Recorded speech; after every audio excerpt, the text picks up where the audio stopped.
Yeah. All right, I'm recording 3, 2, 1.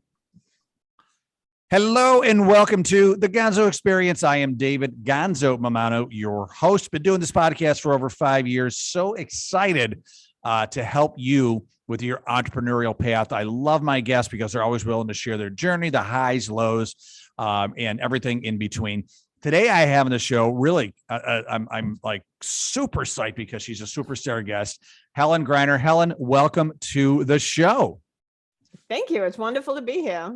So excited to have you here. If you haven't heard of Helen, of her name, you probably have heard of iRobot, right? And we see it on the commercials. So Helen, so she started that. That's her baby. And did really, really well with it. And now she has a new product called Tertill that actually, instead of vacuuming, a robot vacuuming up your house, this product Tertill weeds your garden.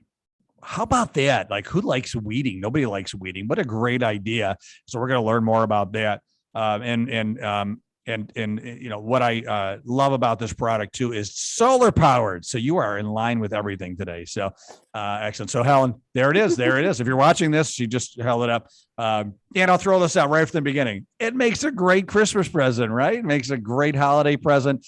It is on sale on the website, but we'll talk about that. There's a little ad for you, Helen. So Helen, I want to read your bio because I usually don't read all the bios, but your bio is so interesting that I do want to read it. And I also want to mention the way I know you. I met you in 2008 through the EO program, Entrepreneurs Organization. We have this entrepreneurial master's program that I went through at MIT for 3 years, and you were one of our speakers. And you were in the midst of iRobot then, just in the thick of it, and you made time to come talk to 60 crazy entrepreneurs. So it was great fun. It was a lot of fun. We had a lot of fun.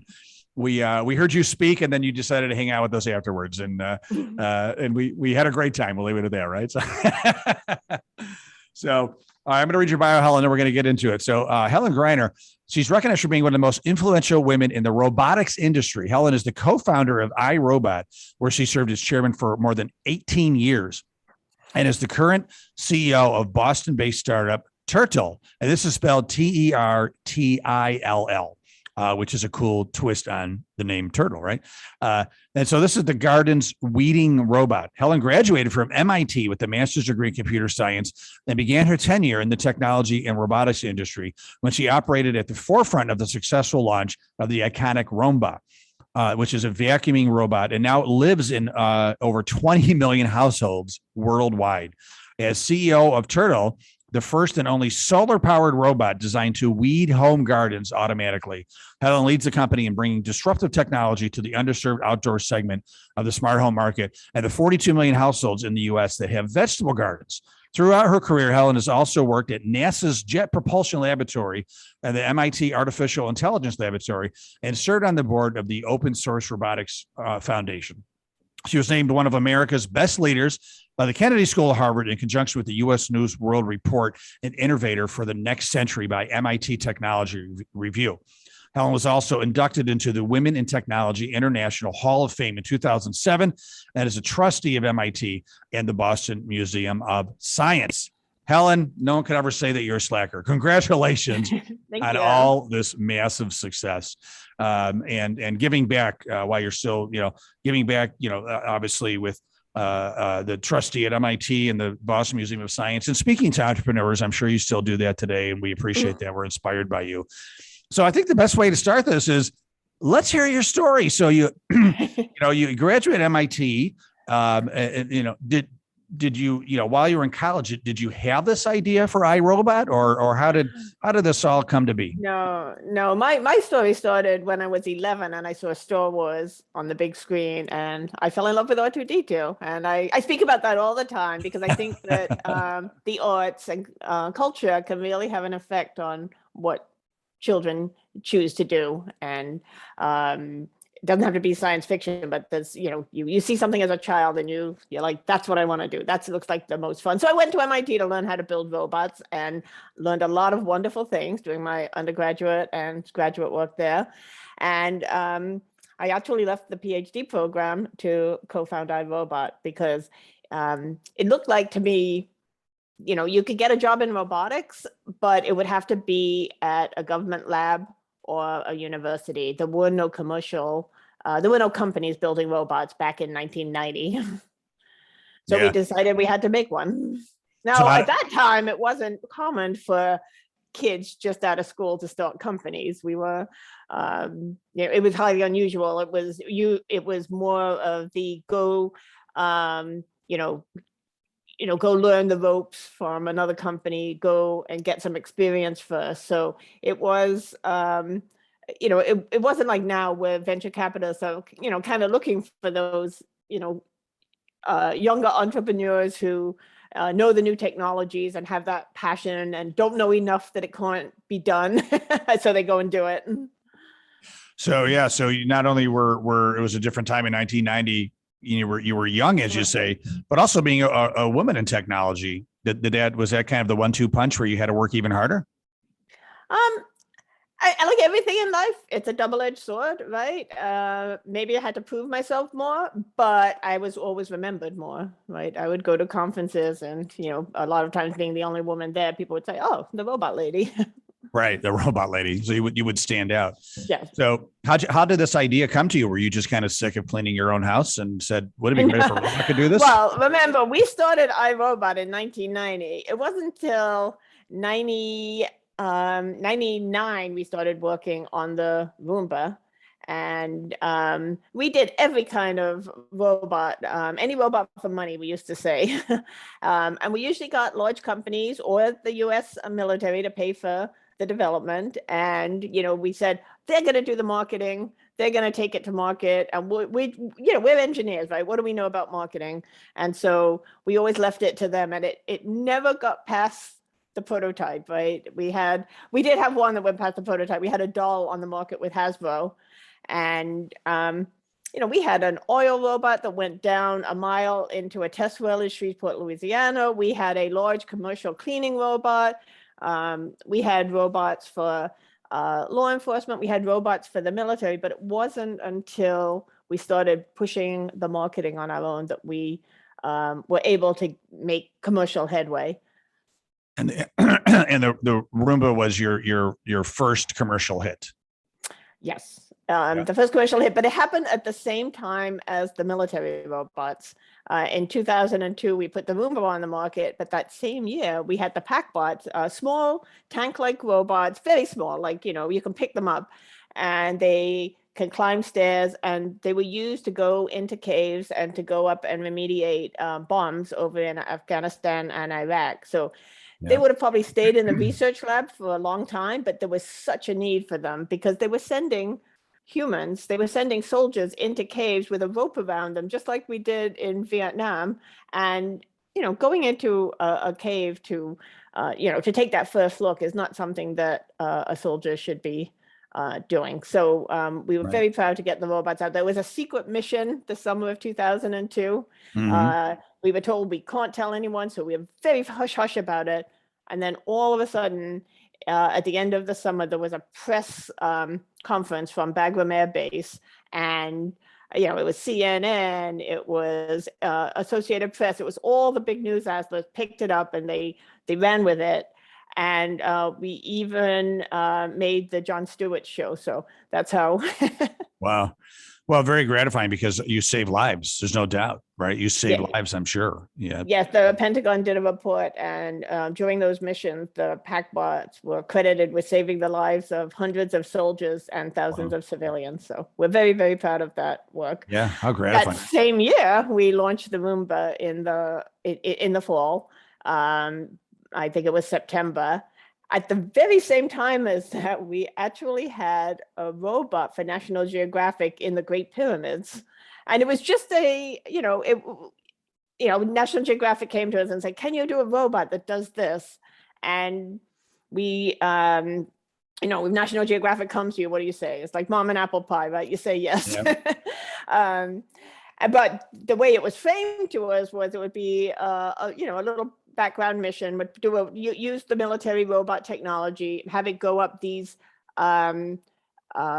tunnels that hadn't been explored for 5,000 years, and would help the archaeologists, at some point in the summer, it had morphed to, oh, well, we're going to do it prime time on television without ever having done it before. So we were a little nervous about that.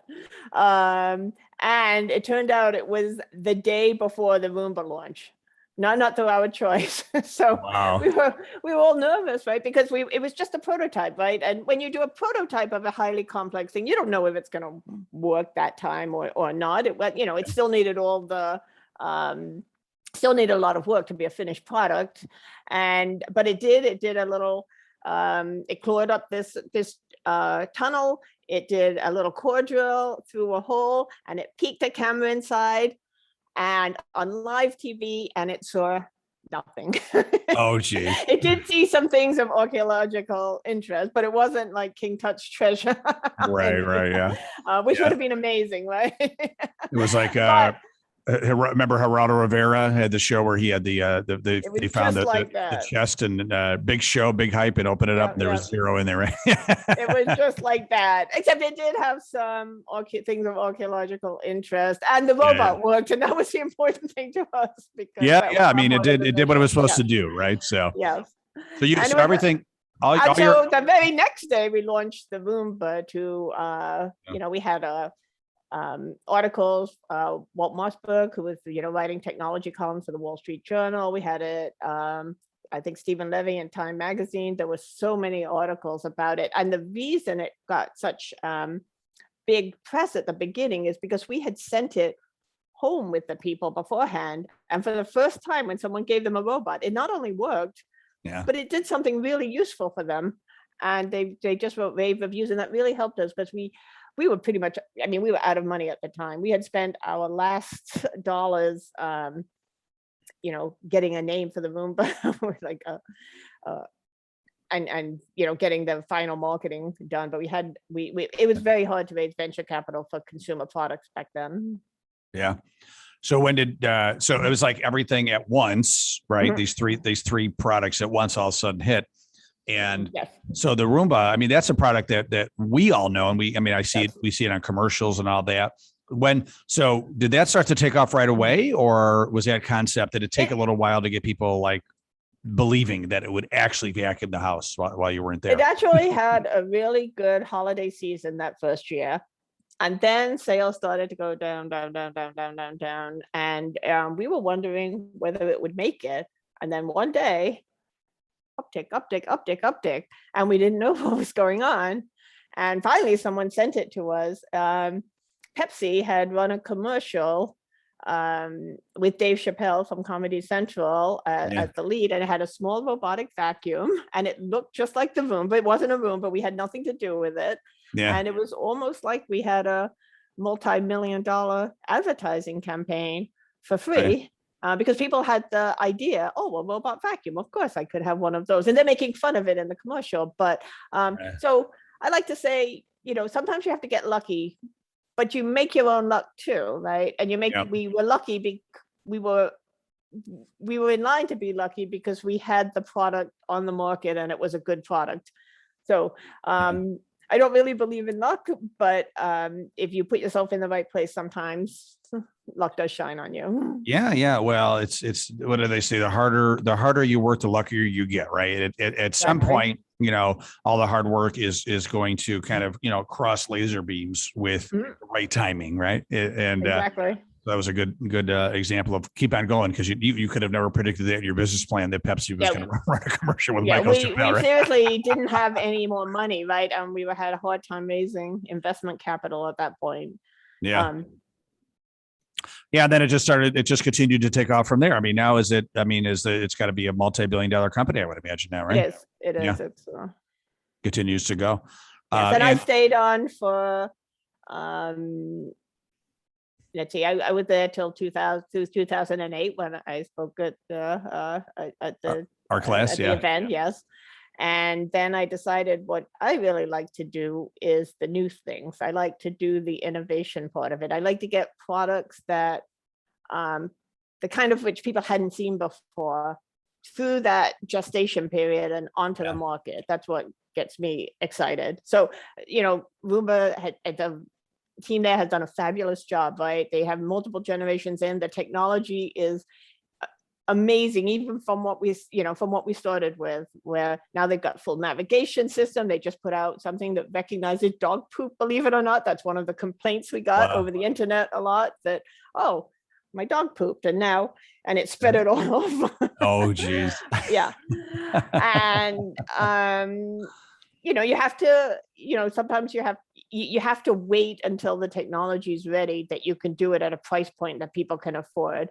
And that's been done successfully with Roomba many times. So the technology has gone wonderfully. But what I like is the very new stuff, stuff that a new paradigm. And I think the weeding robot is that new paradigm. Yeah, I definitely want to talk about that. But you just talked about something that's really interesting to me.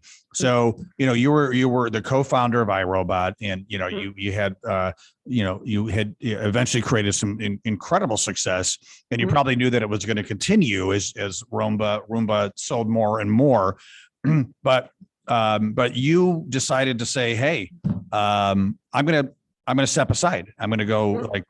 Did you feel like you some entrepreneurs say, you know what, I've grown the company as much as my value allows, and I want to go do something else? Or was it simple as like, you know what, I'm kind of getting bored, I want to innovate again? I mean, what was going through your mind to make that decision? It wasn't really boredom, right? There's always interesting stuff to do, and many different paths and directions you can take. But for me, I do like the innovation side, and I didn't think it's the right thing for iRobot to put out new kinds of products. It's a pretty competitive market, right? If you spend your capital on doing something entirely new, you don't have that capital to stay ahead. And iRobot's competing with LG and some very, very large companies, all the name brands in vacuuming as well. So to stay ahead, they really had to focus on keeping ahead in robotic vacuuming. Yeah. So today it's like a completely different story, right? So my son, who just started college at RIT, throughout school, he was in robotics, FIRST Robotics, which is awesome program. We've hired so many people who have done FIRST Robotics at iRobot and other companies. Oh my, and it's unbelievable what these young, I'm not going to say kids because I'm going to say young adults, what they do. So my son's team about 3 years ago, I believe 3 or 4 years ago. So they won their division, and they got to go to Worlds, right, in Detroit. Right. And he was pretty young at the time. He's 9th, 10th grade. And, I said, you can go. We said, you can go, but I'm going to go. I'm going to go with you. Right. And you just want to go to the robot contest. Yeah. So I took him to Detroit, and I went, and I was in disbelief. There was probably 20,000 kids there, right. Teams from all over the world. And it was like a 4 or 5 day event. And so robotics is like huge now, right? I mean, when you were starting out, this stuff wasn't around like that, right? No, I would get comments like, that's science fiction. That's that nobody made. Oh, we gave it the office because there were some companies that started in the 80s. There was a Brains on Board, a little robot server, and they were just ahead of their time, right? There wasn't something that was possible with that current technology. Yeah. So yeah, it's really amazing. So then you left iRobot, and you're still on the board. So you still have your foot in the pool over there. And then you went to go start a new company. Tell us about that. Well, I started actually a drone company. We were building some innovative drones, drones that were tethered so they could stay aloft 24/7. And I'm very proud of the work we did there. The military is now adopting tethered drones for not just reconnaissance, but also communications. If you've got an antenna up high, you can get communication so much further. So I was great work. I I left that. I took a job with the Pentagon because I'd done a lot of work with the military over the years, and I thought it was a great opportunity to do. I was a civilian employee, but I considered it a little bit give back public service because the military is spending billions of dollars on robots and robot tanks and drones and getting more and more autonomy, and having someone there as a robotic, they actually had the title of a highly qualified expert to just give impartial advice on the robot program. So I was working at the highest levels of the Army acquisition program. So, yeah, and then you did that for how long? I think it was 2 years. Okay, and then your latest company, Tertill. Now, when did you found that? I didn't actually found it. What happened was I had bought a Tertill on Kickstarter from the guys at Tertill, Joe Jones and Lori McLean, and I put it in my garden, and I didn't really expect it to work because it was a Kickstarter. And I put it in, and it did a fabulous job. And so I was looking around, and I had pinpointed what I really wanted to do: outdoor robotics, right? I didn't want to do something in the home because Roomba's already in the home, but I wanted to work in the outdoor robotic space because they haven't really caught on. There's quite a strong robot lawnmower market in Europe, but they haven't really caught on here. And I just went to brainstorm with those guys about starting an outdoor robot company, and they said, "Hey, why don't you just join us?"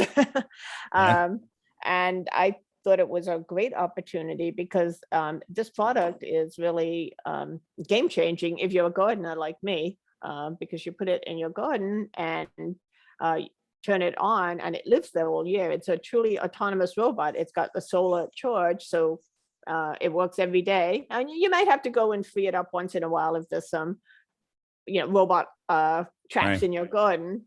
But other than that, I just leave them in the garden and they do the job. And it can tell it like, oh, this is a tomato plant. Oh, this is a zucchini plant. Oh, this is a weed. Like, how does it know the difference? It's actually very clever paradigm. It works out. It's a new paradigm. It actually doesn't weed the garden. It keeps weeds from growing, and it does it with its scrubbing wheels. It's always cutting up the grass, keeping seeds from germinating. And if one dares poke up its little head, we have a spinning weed whacker off with its head. And if you do that, and they never develop leaves, they don't photosynthesize, and the nutrients from the seed actually just go back into the soil.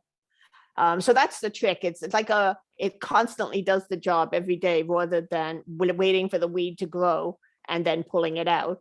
And it's the right way to do the job. Now, people say, why not just use mulch? I put mulch on my beds, and the weeds pop up in about a month.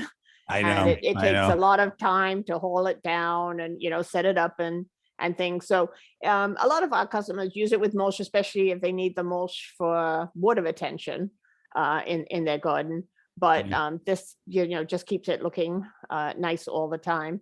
Yeah. And you asked about how does it tell a tomato from a weed? If you go to a store and buy tomato plants and put them in, you don't need to do anything. The robot has capacitive sensors around it, and that combined with its behavioral control system means it can negotiate around your plants. But if you put in seeds or very small seedlings, we protect them.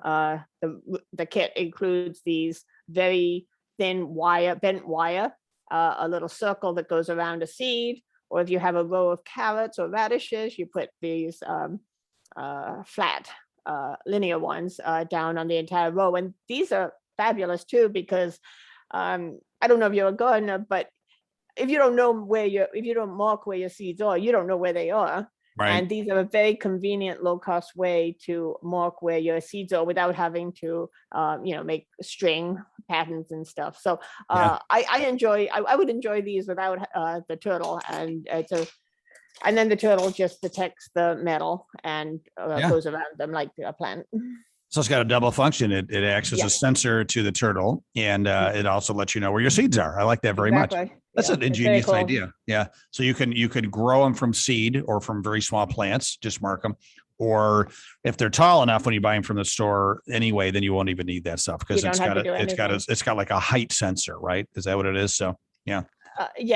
Because anything that's small, if it doesn't hit this patch here with has capacitive sensors in it, then it goes under. It's a weed, and because it keeps it always weeded, you never get any weeds that are large. Right.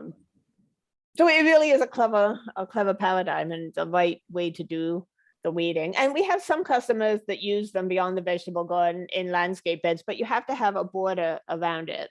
And so I find it easy to put in. Not everyone does. So we really market it really for vegetable gardens where it's usually enclosed. Yep. And so I'm going to spell it again for everybody because again, what a great Christmas present, right? Yeah. And it's so it kind of looks like a turtle because it's green, right? But it's also but you're using till the garden, mixing it in there a little bit. So it's Tertill, Tertill, if you're going to phonetically pronounce it, which is a clever name. So and your website is it just turtle.com? It's turtle.com. And it does make a great present because it's something that people will use all growing season. And it brings a smile to your face. It brings a smile to my face whenever I go to my garden and there's no weeds, right? And nothing makes you more unhappy if, you start the season and you can, you can go out there every week and pick out weeds, right? And no problem. But then you get busy, life happens, the kids have events, you go away on vacation, and it's a weedy mess. And that's not a very happy gardening experience. With the turtle in, you can, you can just set it and forget it. Yeah, who likes to weed? Come on. Some people like to weed, and by the way, some people like to vacuum too. And we heard from them when we took Right. them out. I guess if you need some mind-numbing activity, then I actually don't mind weeding myself, but I've got plenty of the garden that's not the vegetable. There's plenty of the garden we can't yet get with a robot to weed. So I mean, it's encroaching from all sides all the time, right? Yeah, that's cool. So what would you suggest for people that are young adults these days looking to get into the robot industry? What would you suggest some of the things that they do to kind of learn more and get some experience? Well, you already mentioned it, but one great way is to join FIRST or Bot Ball or one of the robot competitions to get that experience with hands-on building and troubleshooting and debugging, right? Because things aren't going to work the first time you build them the way you expect, and you need to really be able to analyze what's wrong and troubleshoot it. If you can't do that, or it's not available, building stuff around your home, we've always looked for people that have created things on their own that really worth a lot of, just doing the academic route. I think that beyond that, learning how to program is really essential. Even if you're a mechanical or an electrical engineer, it all converges to being able to, do some powerful stuff on the computer. So if you don't have access to anything else but a computer or an iPad, you can still get your hands dirty and start the behavior part of the equation. That's great. Thank you. Now, if people want to reach out to you and just touch base and learn more, maybe you have a question, what's the best way to get in touch with you? I think LinkedIn is a really wonderful way to get in touch today. Okay. And I do answer questions on LinkedIn as long as there's not too many. Right. Yeah. And I'll spell her last name for you guys. It's Helen, of course, Greiner. And I think that's how I refound you on LinkedIn. You responded to me. So I can attest that Helen does respond on LinkedIn. So thank you for that. Right. And if you tell me you listen to this show, I'll connect to you. Yes. And yeah. If anybody wants a connection too, just throw me an email, david@davidmamano.com. Helen, last but not least, any lessons from, your journey? I'm sure you've had some highs and lows and felt like, how am I going to get through this week? Oh my God, you said we're running out of cash. Maybe your attitude, whatever, like the highs and lows of being an entrepreneur. How have you endured, with a positive attitude to continue to move forward? Yeah. Well, we've kind of been through a lot of we kind of, iRobot was one of the longest overnight successes you'll ever see. For the first 5 years, we never had cash in the bank when payroll was due at the end of the month. We had a monthly payroll then. And it was always, calling people to pay us and, not paying the vendors. And that lasted for 5 years. So that was very stressful. And I remember once we had a robot we absolutely had to deliver. We really, behind in payments and stuff. And we had a clause where if we don't deliver it, the amount of money we collect goes down. And at the end of, staying up all night getting it done, it had burst into flames, believe it or not. Oh, no. And I was there with my two business partners, Rod and Colin. And what we did? We went to Burger King. We had some, late night snack. We came back and we started building it again, and we got the delivery done. And I think that taught us that no matter what happens, we're just gonna keep going, because we're not as motivated. We're motivated by commercial success, but that's because we want robots to exist, right? We want the people to have robots in their hands and to be part of their lives, to make their lives easier. And our way of doing it is with robot technology. And I'm so proud of the 30 million Roombas that are out there, and how many floors people haven't had to sweep because of them. I'm certainly proud of the military robots and how many lives have been saved. And I'm actually proud of the little turtle too, because there's a lot more people that are enjoying the health and wellness benefits of gardening because they have a turtle in the garden. Yep. I love it. What do you think is next for you? Are you thinking that far ahead, or you're just enjoying the time with the turtle right now? I'm enjoying getting a new type of robot product on the market and hearing from customers. We're having customers who buy 2, 3, 4, 5, even 6 turtles, and hearing about their success with it is really motivating to me. Yeah, that's great. Well, Helen, thank you so much. You're such a breath of fresh air. Very, very massive success, but very humble about it, and continuing to give back. And I love your advice. When your business catches on fire, go to Burger King. Just take a break. Go have a Whopper and work it out. Right. That's right. And sometimes you just got to do that. There's a friend of mine. You got to keep going. Don't let the speed bumps get in your way. You got to keep going. You might have to pivot. You might have to change what you do. I mean, for us, it was always robotics, but it wasn't the robots that we started out thinking about. Right. Yep. Yeah. You thought about solving a problem, and then how can robots do that? Right. So. Yeah, excellent. Well, Helen, thanks again. I wish you continued massive success, and really appreciate you being on the show. Well, thank you so much. Have a good one. Thank you so much. And thank you, everybody. Thank you for the Gonzo family for listening and or watching today. Really appreciate it. New episode every Wednesday morning. Please make sure to like, subscribe, give us great reviews, all that good stuff. Want to thank Helen and you guys again for sharing some heartbeats with me today. Appreciate you. Make sure to have a great day and stay awesome.